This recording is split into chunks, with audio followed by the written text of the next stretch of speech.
Así lo dice Lamón. Con Federico Lamón. Sonido viral. Así lo dice Lamón. Con Federico Lamón.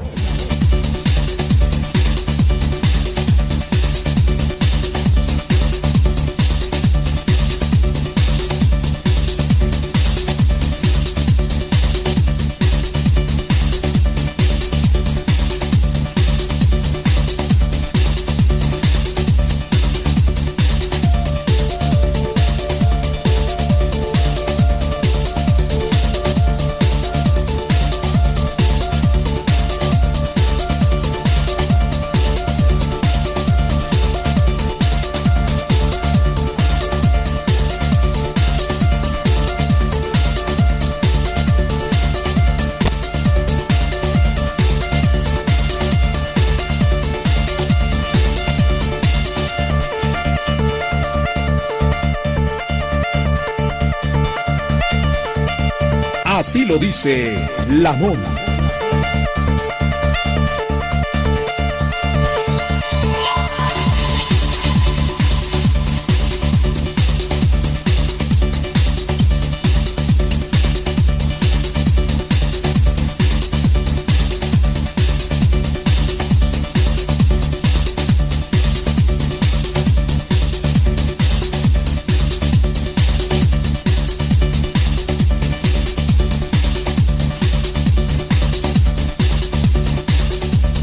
Así lo dice Lamón. Muy buenas tardes, amigas y amigos de la audiencia, transmitiendo para ustedes desde la ciudad capital con temas relevantes en el ocaso de este año 2023, que también deja la pérdida de personalidades en la política, en el ámbito internacional, lo cual platicaré en breve con ustedes. Son personalidades que no pasan inadvertidas, y el tema fiscal. Pero antes, 12:04, después del enfrentamiento ocurrido en Texcaltitlán entre civiles y miembros de la familia michoacana, se registró la desaparición de 9 personas. Están encendidas las alarmas entre los pobladores y autoridades porque sospechan este grupo criminal es el autor. Hay que apuntar, después de este enfrentamiento, se registró otra balacera en una entidad como la mexiquense, que deja un saldo de un policía muerto. Le saludamos con mucho afecto a nuestro editor en temas de seguridad nacional, don David Saucedo, a quien agradezco tome la llamada para Radio Cañón 760.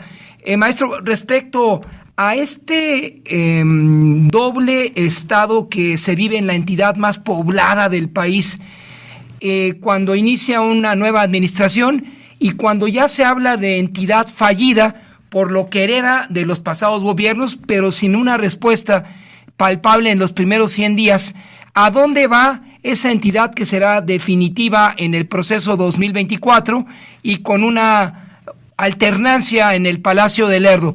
Le saludo con afecto, buenos días, mejor inicio de semana. Adelante, maestro.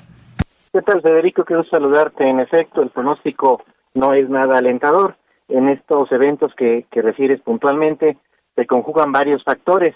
En primer término, por supuesto, que una ausencia de la autoridad, que son los propios grupos criminales, los que se enfrentan con los ciudadanos, y los ciudadanos los que se defienden, generando y replicando este esquema de autodefensas ya muy conocido en entidades como Michoacán y el Estado de México.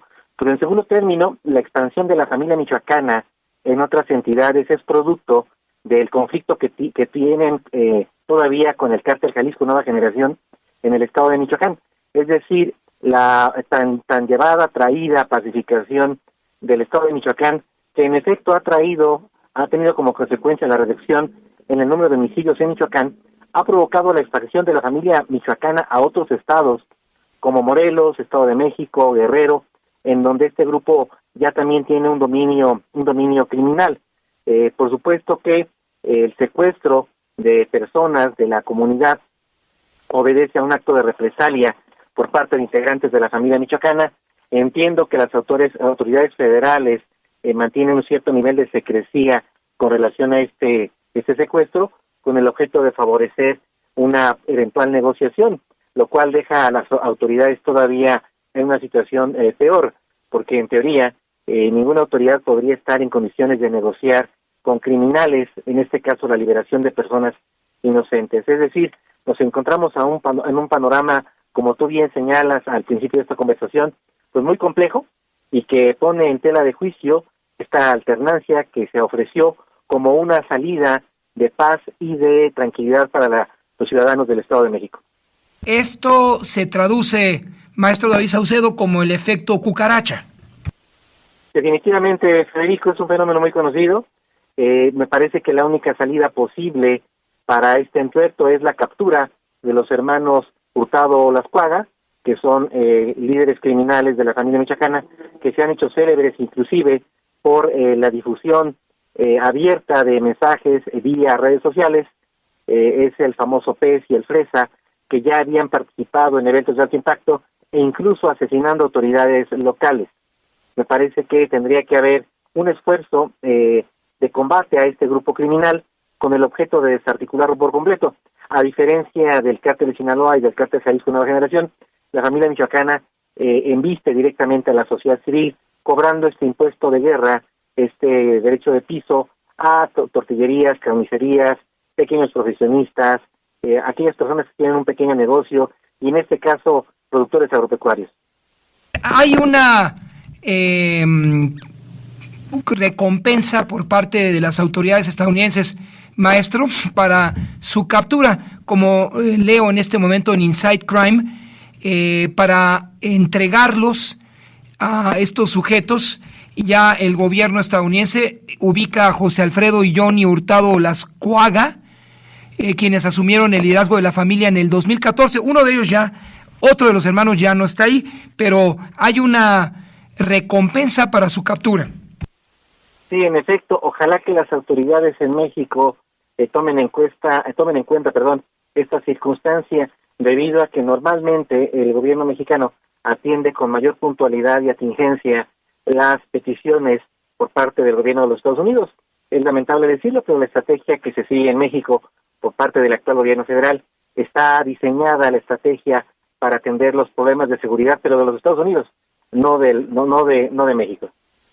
Por último, maestro, preguntarle acerca de la cohabitación de estos líderes del crimen organizado con las autoridades policíacas, exfuncionarios estatales y expresidentes municipales, que les permite lograr un posicionamiento e incluso aventajar a los niveles de gobierno, el federal por lo menos, y el estatal en todos sus operativos. Por ejemplo, la Sedena conocía, de acuerdo con la información de Inside Crime, la ubicación del Pez, el líder de la familia michoacana, pero no lo capturó en su momento, y estos, pues, mientras tanto, están inmersos en el trasiego de fentanilo, y esto también hay que destacar, se ubican en la lista negra de la Oficina de Control de Bienes Extranjeros del Departamento del Tesoro. Sí, inclusive estos líderes criminales tienen contacto con autoridades en funciones, participaron en procesos electorales financiando candidatos, amedrentando candidatos y en su caso generando atentados en contra de líderes políticos o fuerzas políticas que no eran de su agrado. Es como tú bien señalas, la familia michoacana a lo largo de las últimas décadas, en sus distintas versiones y sus distintos liderazgos, lo que han hecho es generar un grupo, un esquema de macrocriminalidad. No solo se dedican a actividades económico-criminales, sino también cuentan con un brazo empresarial, con un anillo de protección política, con jefes policíacos de alto rango que les brindan un anillo de protección también, e incluso con una base social de apoyo. No, por último, maestro, no puede pasar inadvertido este tema de los jóvenes estudiantes de Guanajuato, la masacre en Salvatierra, que fue un crimen, como lo dijo el presidente, atroz, pero no es porque estos jóvenes, en paz descansen, fueran parte del grupo del crimen organizado o ni siquiera consumieran drogas. Pareciera que no, Federico. De acuerdo con los avances de la investigación, hay muy poco luego de esta tragedia. Parece que todo se derivó de un ataque que encabezó el cártel de Santa Rosa de Lima en contra de los organizadores de algunos festejos en esta región. Me parece que un empresario dedicado a la organización de conciertos, rodeos, actividades de espectáculos, que se negó a pagar la cuota de derecho de piso, y en represalia por no pagar la extorsión, lanzaron un ataque en contra de uno de los eventos que este empresario estaba organizando, y en suerte cobró la vida muy lamentable de 12 jóvenes que en sus historiales de vida no tenían ningún tipo de antecedente ni vínculo criminal. Las investigaciones apuntan hacia esta vertiente de que fue un ataque perpetrado por el cártel de Santa Rosa de Lima. Apenas ayer en la noche me comentaban la posibilidad de que el cártel Jalisco quizá haya lanzado también una embestida en el sentido de tratar de calentar la plaza para provocar que las fuerzas federales se concentraran en las zonas del territorio del cártel de Santa Rosa de Lima. En todo caso, este hecho lamentable se da en el contexto de un conflicto que no ha avainado, que se mantiene vigente entre el cártel Jalisco y el cártel de Santa Rosa. Gracias por ayudarnos a entender la profundidad de esta información. Derecho de piso o derecho de muerte, la negativa de un empresario del entretenimiento de cubrir esa cuota culminó con el desenlace fatídico de estos jóvenes. Muchas gracias, maestro, por esta intervención y mejor inicio de semana para usted. Gracias, Federico. Un abrazo. Son las 12:14. Así lo dice Lamón. Con Federico Lamón. Sonido viral. Así lo dice Lamón. 12:17. Un grupo armado, como se platicó, se resumió a ustedes, irrumpió en una posada en la ex hacienda de San José del Carmen y disparó contra jóvenes entre 17 y 30 años. 12 muertos, 12 heridos. Trasladados al hospital de la localidad, el gobierno de Salvatierra condenó lo ocurrido y aseguró que la Dirección de Seguridad Pública se encuentra en coordinación con diferentes instituciones de Guanajuato como gobierno federal para ahondar en las investigaciones. El presidente López Obrador lamentó los hechos e insistió en que es necesario se cambie al fiscal del estado, ya que se incrementaron los hechos de violencia. Es un tema que se maneja desde el 2019 de manera ininterrumpida, y estas fueron las palabras del presidente. Todavía no tenemos toda la información, esto lo lleva el gobierno de Guanajuato, la Fiscalía de Guanajuato. Es muy lamentable lo que sucedió, desde luego nuestro abrazo sincero a los familiares de los jóvenes, de los que perdieron la vida. Pues es un crimen atroz y aquí vamos a dar más información. Ya hay algunas hipótesis, pero no podemos adelantar nada. Entre ellas un derecho de muerte, ya no es derecho de piso, sino de muerte. Entre las víctimas, la exreina de la Candelaria 217, Talía Cornejo. Según una mujer que conocía a la joven, Macarena Becerril fue otra de las personas que murió en el ataque de un comando armado que ingresó por la fuerza al inmueble. Fueron identificados Galileo Almanza, David Hernández, Irving Ruiz, Antonio Sánchez, Marco López, Emiliano Vargas, Héctor Almaraz y Alberto Ramírez.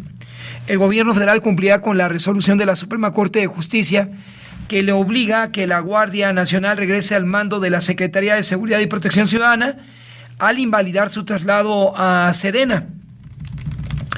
El presidente de la República adelantó que los actuales ministros de la Suprema Corte podrían participar como candidatos para refrendar su cargo en esa soberanía, gracias a la iniciativa de reforma de ley en materia político-electoral que enviará al Congreso el próximo año para que los ministros, jueces y magistrados sean electos a través del voto universal. En Salamanca, 4 personas fueron ejecutadas por sicarios. En uno de ellos, 2 más quedaron lesionados. Esto en Guanajuato, desde luego. La masacre ocurrió alrededor de las 20 horas, cuando sujetos el pasado sábado bajaron de motocicletas y dispararon contra quienes estaban al interior de una barbería ubicada sobre la callería Basolo, a solo metros del mercado Esteves, el cual vive asolado por la extorsión. Samuel Rodolfo Vizcarra, presunto autor material del asesinato del periodista Luis Enrique Ramírez, fue detenido al sur de Culiacán, pero su audiencia inicial fue diferida a solicitud del implicado. Entre enero 2/19 y noviembre 23, la Comisión Nacional del Agua registró 7,467 tomas clandestinas. El agua, hidrochol, huachicol o huachihidro, de líquido que corresponden a la infraestructura nacional hídrica, y lo cual representa casi 6 veces más de lo registrado por el organismo en 2012 y 2018. La Comisión Federal para la Protección contra Riesgos Sanitarios alertó sobre la posible presencia de bacterias en frutas, ya lo platicamos la semana anterior, provenientes de Estados Unidos. De acuerdo con la autoridad sanitaria, los productos vendidos por la empresa estadounidense HMC Farms pueden contener la bacteria denominada Listeria moschitogenes. Bismarck Rogelio se convirtió en el primer papá soltero en adoptar un hijo en el país a través de las redes sociales del Sistema Nacional para el Desarrollo Integral de la Familia, allá en Baja California. Se compartieron algunas fotografías del primer encuentro de este hombre con su bebé. La Comisión de Quejas y Denuncias del INE ordenó a la Presidencia de la República retirar de su página de internet y plataformas digitales el segmento del evento denominado Programas para el Bienestar, encabezado por el presidente López Obrador, esto el 10 de diciembre, en Almoloya de Juárez, donde se hace alusión a los programas sociales y conminó a que se vote por Morena para que tenga mayoría calificada en el Congreso. Ricardo Anaya Cortés, ex candidato presidencial, se encuentra fuera del país, pero amarró su senaduría plurinominal por el PAN, luego que el Consejo Nacional determinó inscribirlo en el tercer lugar de la lista nacional por la vía de representación proporcional. Los casos de enfermedades respiratorias COVID, influenza, neumonía y bronconeumonía se redujeron en las últimas 2 semanas. Esto según la Secretaría de Salud. En las enfermedades respiratorias agudas sumaron 3,077,426 casos, lo que representa una baja del 6.8% respecto al mismo periodo del 2022. En el clima se prevé por la tarde cielo despejado, parcialmente nublado con bruma y ambiente templado sin probabilidad de lluvia en la capital del país y en el Estado de México. La temperatura mínima en la Ciudad de México será de 7 a 9 grados centígrados, máxima de 20 a 22. Para Toluca, capital mexiquense, la temperatura de 4 a 6 grados y la máxima de 18 a 20. En los temas de la megalópolis, de acuerdo al secretario ejecutivo del Sistema Nacional de Seguridad Pública, los índices delictivos y el feminicidio disminuyeron en el Estado de México. El secretario de Seguridad, Andrés Andrade Telles, precisó que esto se debe a la estrategia en materia de seguridad que instrumentó desde que llegó la gobernadora Delfina Gómez Álvarez para acabar con ese flagelo. Axel Liut, el águila de 23 años de edad, identificado como líder regional del cártel Jalisco Nueva Generación, fue detenido en acción conjunta por elementos de la Secretaría de Seguridad y Protección Ciudadana a través de la Coordinación Nacional Antisecuestro y de la Fiscalía General de Justicia Mexiquense por los delitos de secuestro, homicidio y extorsión, entre otros hechos delictivos. Policías de la Secretaría de Seguridad Ciudadana capitalina detuvieron a Edgar Hazael Ramírez Paredes Mazmorro, hace honor ahí a su apellido, quien presuntamente quedó como líder del cartel de Tláhuac, grupo relacionado con actividades de narcotráfico, homicidio, extorsión y robo de vehículos. Todos esos son los agravantes por los cuales este sujeto fue detenido. El Congreso capitalino aprobó un presupuesto por 2.100 millones de pesos para el Instituto Electoral Capitalino y de 357 millones para el Tribunal Electoral. pero ambos organismos solicitaron más recursos deportiva, línea 9 del metro. Desde la primera hora del domingo, personal de áreas de vías, instalaciones eléctricas y electrónicas, así como obras y mantenimiento, seccionaron el circuito de energía para permitir la operación del tramo Velódromo a Tacubaya. La Secretaría de Seguridad Ciudadana, aquí en la capital, anunció que establecerá un operativo especial durante esta temporada decembrina, desplegando 12,000 efectivos que llevarán a cabo rondines y vigilancia de manera aleatoria en las 16 alcaldías. También se realizarán recorridos para prevenir la venta y quema de material pirotécnico y evitar accidentes en el marco del operativo Cometa. La pretendida peatonalización del centro histórico por parte del gobierno de la Ciudad de México para garantizar el derecho a la movilidad afectará a miles de comercios formales asentados en esta zona. Así lo advirtieron integrantes de la Cámara de Comercio, Servicios y Turismo de la Ciudad de México. Esto es para garantizar el derecho a la movilidad en el programa peatonalización. Es necesario un programa que atienda a las necesidades de carga y descarga de insumos y productos, así como acciones que garanticen la accesibilidad a los comercios.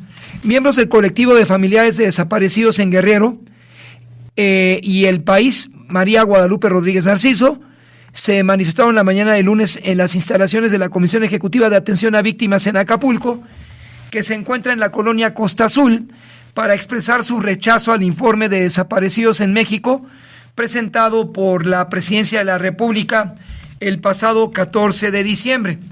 Como parte del proyecto Chapultepec, Naturaleza y Cultura, el Museo de Historia Natural renovó sus instalaciones con la reapertura de 2 bóvedas que forman parte del proyecto arquitectónico original, nuevas instalaciones interactivas y una réplica monumental del esqueleto de un mamut.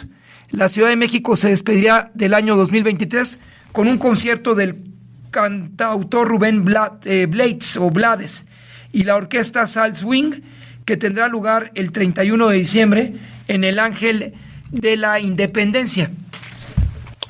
En temas globales, la Cancillería de México confirmó que Jorge Glass se encuentra protegido en Ciudad de México en la embajada allá en Quito, y analizará su solicitud de asilo político, como lo manifiesta el ex vicepresidente de Ecuador durante el gobierno de Rafael Correa, de acuerdo con el diario El Universo de Quito.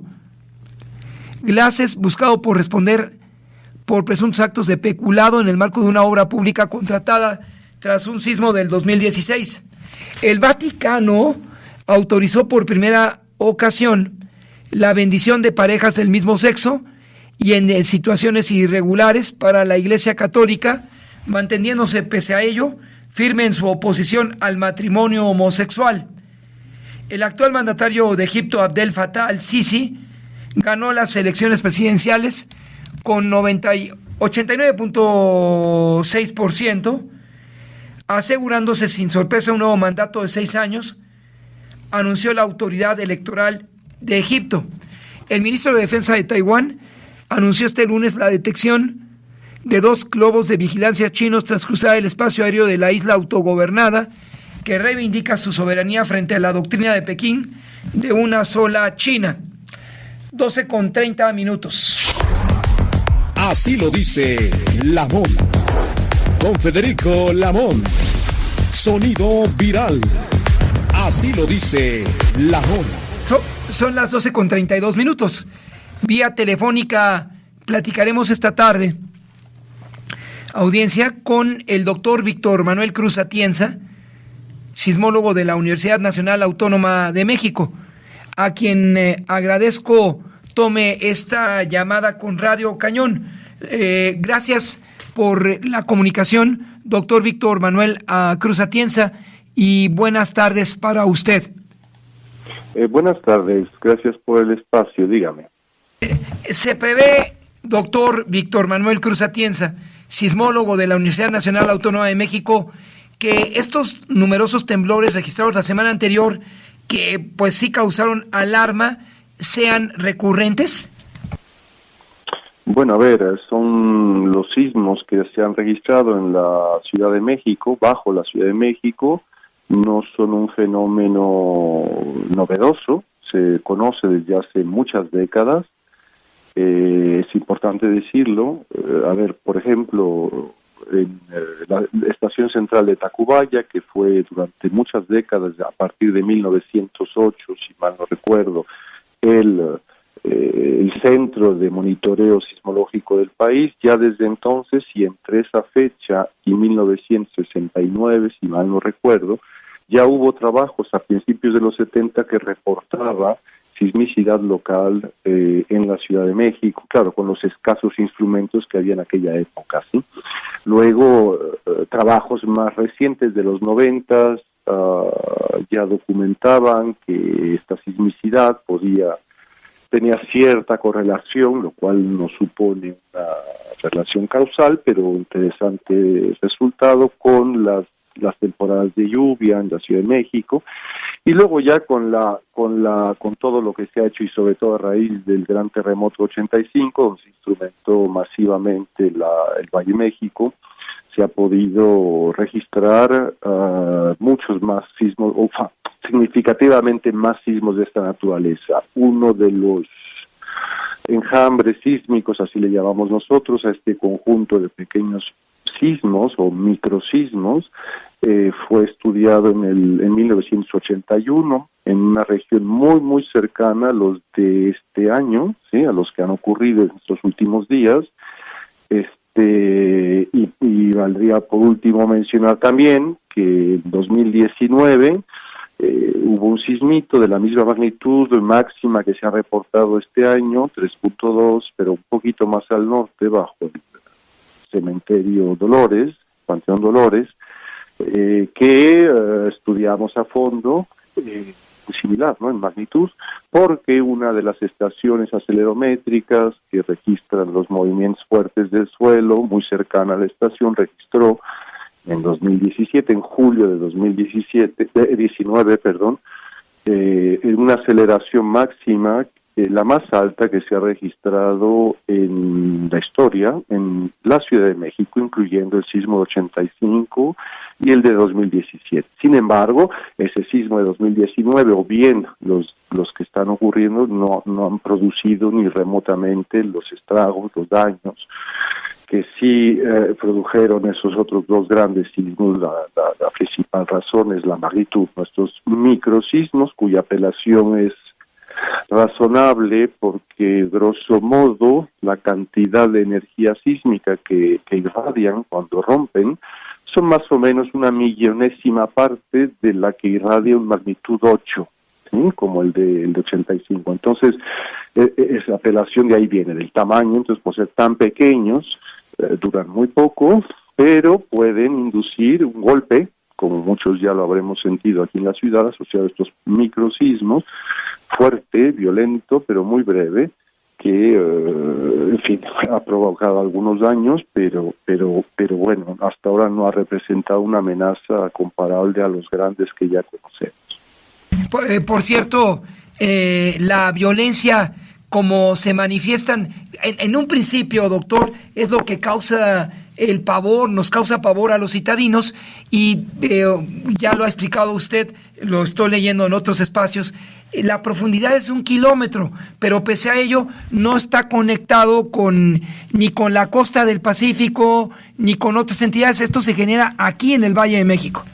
Es correcto, es decir, estos sismos que son comunes y corrientes, o sea, es el mismo mecanismo físico que da origen a las ondas que irradian, las ondas sísmicas que sentimos, están asociados a rupturas o deslizamientos rápidos en fallas geológicas que están por abajo, inmediatamente abajo de la Cuenca de México, y que no tienen ninguna relación con procesos que ocurran en la costa, asociados a los grandes sismos que suelen ocurrir en México, incluso dentro de la placa de coco subducida, por debajo del continente, donde ocurren sismos más raros, pero algunos muy violentos, como los dos de 2017, el 8.2 del Istmo de Tehuantepec y el 7.1 el 19 de septiembre del 2017, que sí, entonces son sismos que pueden también provocar daños, pero que no tienen relación con la activación de estas fallas locales. Ahora, vale precisar o pertinente que, y esto se conoce también desde los 90s, y se ha confirmado notablemente con el gran terremoto del 8 de septiembre de 2017 en el istmo de Tehuantepec, que las ondas sísmicas producidas por estos grandes terremotos en la costa, pues se atraviesan todo el país, ¿no? Y esas ondas producen un incremento en la tasa de sismicidad local en torno a la Ciudad de México, ¿sí? Muy interesante ese fenómeno. O sea, las ondas sísmicas tienen un efecto en las fallas geológicas que citaba hace un momento cerca de la superficie bajo la Ciudad de México, que propicia la ruptura de pequeños sismos, ¿no? Muchos imperceptibles, pero por el ser humano, pero sí registrados por la red de sismómetros ultrasensibles que hoy ya monitorizan la capital.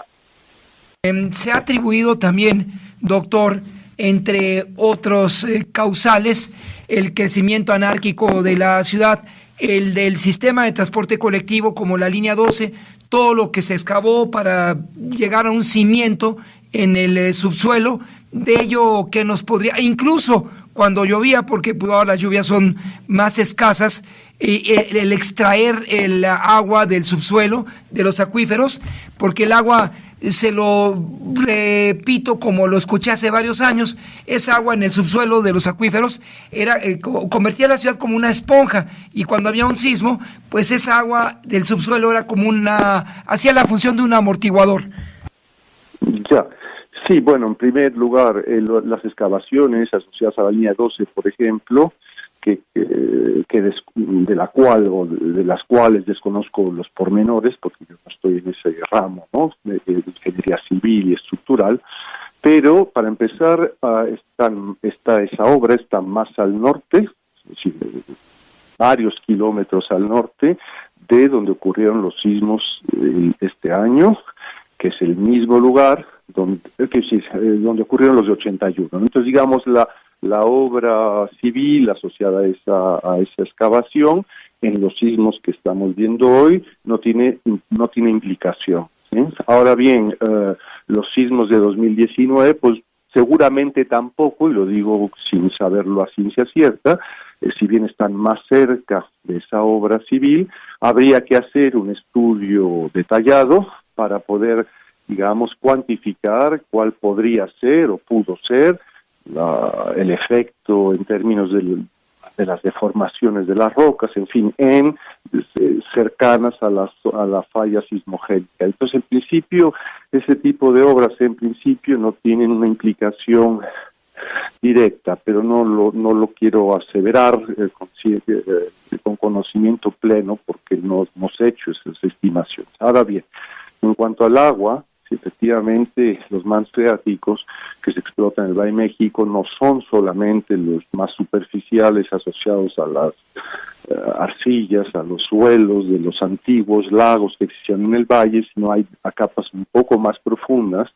Y en ese sentido, es interesante la recarga de esos acuíferos o la explotación excesiva que sabemos que hay en la ciudad y que provoca una subsidencia velocísima de los suelos lacustres en el valle, pues desde luego que es razonable pensar que esas deformaciones asociadas a la explotación o recarga de los mantos acuíferos a diferentes profundidades eso sin duda tiene una implicación en el estado de esfuerzos de las rocas más superficiales, que en general es donde ocurren los sismos. Ahora, estos últimos, y también los de 2019, ocurren ya un poco al poniente de la ciudad, es decir, no ocurren bajo los sedimentos lacustres, están muy cerca de la zona de transición, geotécnicamente hablando, hacia estos sedimentos blandos, pero ocurren, digamos, en rocas relativamente competentes. Esto no quiere decir que lo que ya explicaba yo de la recarga y descarga de mantos acuíferos no tenga necesariamente una implicación en la ocurrencia de estos microsismos, porque el agua en las fallas geológicas juega un rol fundamental para su ruptura, para su deslizamiento súbito, para los sismos. Entonces, digamos, es un campo de investigación que vale la pena explorar, pero bueno, en fin, bueno, eso es lo que puedo decir al respecto. Finalmente, retomo un tema planteado por mis colegas, quienes me antecedieron en esta entrevista con usted, doctor, la posibilidad que en la capital de la República Mexicana, se convirtiera o fuera ella misma el epicentro de un sismo de 6 o 7 puntos de magnitud. Bien, a ver, en torno a la Ciudad de México se encuentra dentro de la faja volcánica transmexicana, que es una unidad geológica que atraviesa de este a oeste el centro del país. Muchas ciudades importantes o varias como Guadalajara, Ciudad de México y otras están ahí, incluso en Veracruz. Entonces, en toda esa faja, que es una especie de altiplano, pero una protuberancia topográfica muy importante, hay muchas fallas activas que se han documentado, algunas de ellas, se han hecho estudios muy detallados para cuantificar qué tanto se están deformando esas fallas y, por lo tanto, qué tan grande puede ser el potencial sísmico de fallas en general en la faja, ¿no?, volcánica. Notablemente, al norte de la Ciudad de México, como a 100 kilómetros, hay una falla que rompió un terremoto significativo en 1912 en Acambay, que rompió y llegó a la superficie de la Tierra. En aquel entonces que hubo destrucción importante en la zona epicentral, está documentado todo ese daño, y en la Ciudad de México aparentemente no hubo, aunque hay gente que sostiene que si los hubo daños significativos, en general parece que no, pero era una ciudad muy diferente a la de hoy. Entonces, quiero decir, y otros terremotos en 1920, en Jalapa también, terremoto y otros, en fin, bueno, no muchos más, porque son fallas que, digamos, se deforman muy lentamente, muy lentamente, es decir, grosso modo, lo que llamamos nosotros el periodo de recurrencia de un terremoto, de terremotos en una falla de esta naturaleza, puede oscilar en los miles de años, ¿sí? Entonces, digamos, en la Ciudad de México, directamente abajo de la Ciudad de México, como son estos microsismos, no tenemos registro de una ruptura mayor. Sin embargo, nos hemos hecho ejercicios nosotros con base en el sismo de julio de 2019, el 3.2 de aquel momento, digamos, para estimar lo que podría ocurrir, al menos en un sitio específico registrado en los sedimentos lacustres, cómo sería el movimiento en los sedimentos lacustres si hubiera un terremoto significativamente más grande en la zona epicentral del 2019, el Panteón Dolores. Postulamos un magnitud 5, que es pues mucho más grande que un magnitud 2, 3.2, es decir, del orden de 800 veces mayor. Y bueno, al menos en ese lugar, donde estaba la Secretaría de Comunicaciones y Transportes, en los sedimentos lacustres, digamos, las estimaciones cuantitativas de un terremoto hipotético con esta magnitud 5, digamos, no rebasarían lo que conocemos, o sea, el espectro de respuesta o de explico de este sismo hipotético en Secretaría de Comunicaciones y Transportes, no rebasaría lo que ya se ha observado, o sea, la violencia de este sismo hipotético no rebasaría la violencia que ya fue registrada y observada para el sismo de 85 y 2017, ¿sí? Para ninguna altura de edificio, ¿sí? Es decir, un sismo ahí no solicitaría las aceleraciones que este terremoto hipotético inducirían, no rebasarían para ningún tipo de edificio las fuerzas, digamos, asociadas a las sacudidas que ya se han observado. Ahora, es verdad que en la zona epicentral de ese sismo hipotético el escenario podría ser diferente, ¿sí? O sea, sí, podría ser, digamos, más violento. Sí. Y lo interrumpo, doctor, finalmente, dado que en la Ciudad de México existe un código de construcción, me parece que fue elaborado después del sismo al que usted hizo alusión de 85 y contempla que los edificios pueden resistir un terremoto de magnitud de 4.7 bajo la ciudad, como usted mismo lo ha dicho. Sí, es correcto. Es decir, bueno, a ver, el reglamento de construcción de la Ciudad de México es un reglamento extraordinariamente robusto e inspeccionado por expertos de manera sistemática. Cada año se reevalúa, se le añade,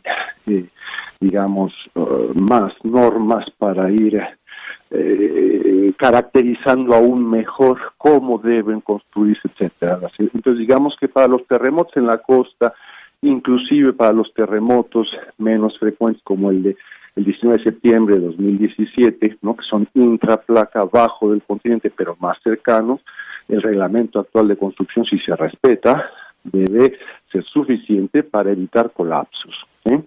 Entonces, ahora bien, en cuanto a sismos locales, ¿sí?, en los 80s, a finales de los 80s, efectivamente se postuló un escenario de magnitud 4.7 local, pero bueno, había tan pocos datos en aquella época entonces que fue contemplado en las normas parasísmicas de la Ciudad de México.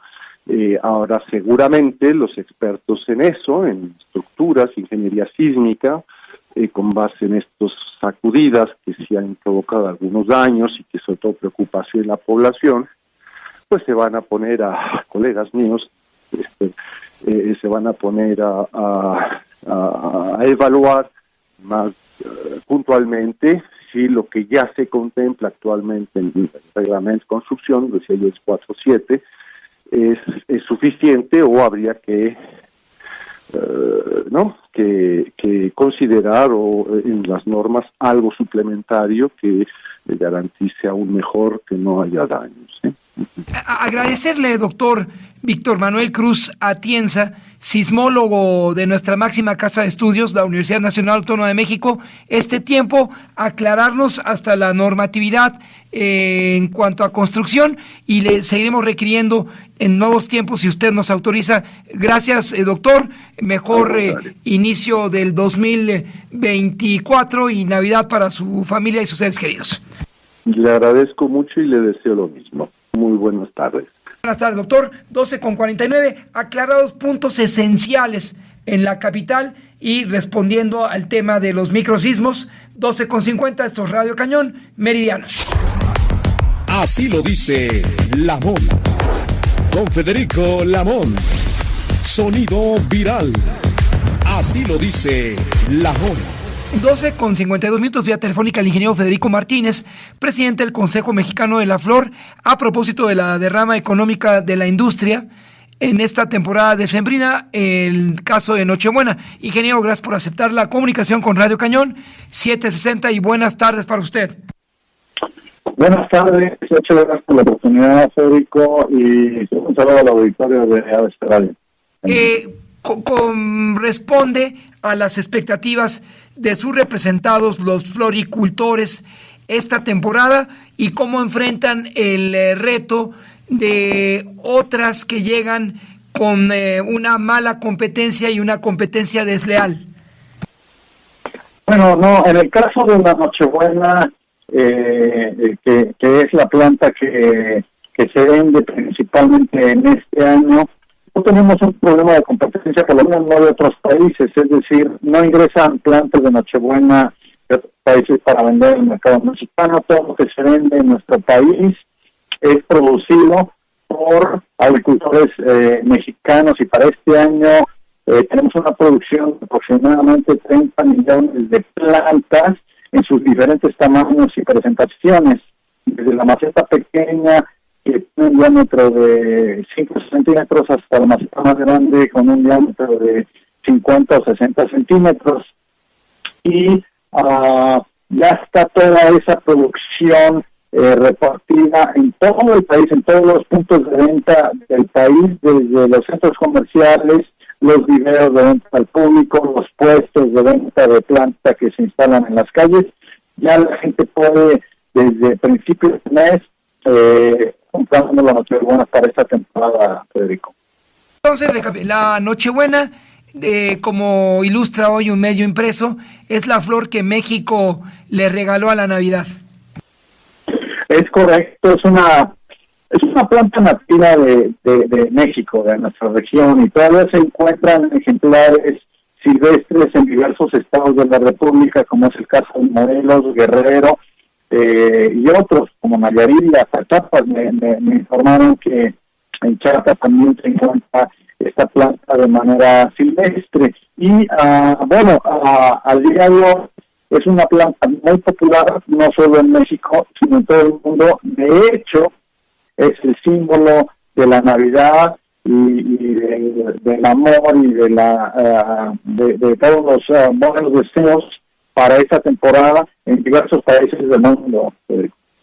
En la zona alta de la Ciudad de México, o digamos que también en la zona de la montaña de Guerrero y Morelos, es donde se le puede ubicar, y en el Estado de México, ¿dónde, cómo y qué nivel de producción se alcanzó en este 2023? De producción comercial, sí, tenemos principalmente en el estado de Morelos, que es el estado donde más plantas de Nochebuena se producen cada año, pero también hay una producción importante en el estado de Puebla, en el estado de México, en Jalisco, en Colima, en Veracruz. Y de ahí sale hacia todo el país. Te comentaba de una producción de alrededor de 30 millones de plantas para esta temporada, Federico, con un valor de la producción de aproximadamente 1.200 millones de pesos a precio de productor, Como usted sabe, pues ya están nuestros hogares con el adorno en el altar, la flor, guardando todo este tema del ceremonial, cada familia en su estilo, pero la flor de Nochebuena nacional no se arredra frente a una competencia desleal. Es mismo planteamiento original, si nos puede responder. No entiendo lo de la que si la Nochebuena, nuestra Nochebuena, no se arredra a la competencia desleal. No, es que no hay tal. Para la producción de Nochebuena no hay una competencia desleal. Como te comentaba, todas las plantas que tú ves en los puntos de venta en nuestro país son producidas por productores mexicanos. Entonces, realmente no no podemos hablar de una competencia desleal. Claro, dentro de la producción en los diferentes estados del país hay productores de todo tipo, desde los más primarios, digamos, con producción de muy baja tecnología, hasta los que producen volúmenes muy fuertes y con el uso de tecnología importante. Pero todos ellos, a fin de cuentas, producen una planta de buena calidad, de una calidad comercial que va a llegar al mercado, y eso permite la planta de Nochebuena en este momento haya ejemplares que puede comprar la gente porque está al alcance de cualquier bolsillo. Por último, agradeciendo su disposición de tomar la llamada, en cuanto a productores, Morelos se mantiene a la cabeza, entiendo, Ciudad de México tiene un lugar significativo, Puebla, ¿cómo ve usted este tema de los productores nacionales y qué entidad sería la punta de lanza? En el caso de Nochebuena es Morelos, efectivamente, también el estado de Puebla, la propia Ciudad de México, recordemos que tiene una zona de producción agrícola muy importante, sobre todo en la parte de Xochimilco, donde, la tradición de producción de flores, en términos generales, como tú bien sabes, pues es desde antes de la conquista, desde antes de que llegaron los españoles, de ahí el nombre de Xochimilco, que contiene en sus raíces la palabra Xochitl, que significa flor en náhuatl. Entonces es una zona con una enorme producción de diversas plantas, y a la fecha sigue siendo una zona de producción de Nochebuena muy importante. También en el estado de Michoacán, cerca de la de Zitácuaro, se produce una cantidad muy importante de Nochebuenas, y toda esa planta se distribuye al resto del país para su comercialización. Este año, ¿cuánto se sembró en Flores, en Nochebuena, y la siguiente aduana, ya, lo dejaremos para la próxima intervención, pero le agradezco enormemente que en este día, ingeniero Federico Martínez, tome la llamada a Radio Cañón, que es su casa informativa. Buenas tardes y feliz Navidad para usted y sus representados. Muchas gracias, Federico. Igualmente, felicidades para ti, para todo el auditorio de ABC Radio Cañón, y muchas gracias por la oportunidad de compartir esta información. Quedo a tus órdenes para futuras intervenciones de otros cultivos, ya que nuestro negocio es constante. Nosotros todo el año, 365 días del año, estamos produciendo diversas plantas y diversas flores. Gracias, ingeniero. Próxima cita, 14 de febrero, si Dios nos da vida. Buenas tardes para usted. Con gusto, muchas gracias. Hasta luego. Gracias, ingeniero. Gracias al colega Mejía. Así lo dice Lamón. Con Federico Lamón. Sonido viral. Así lo dice Lamón.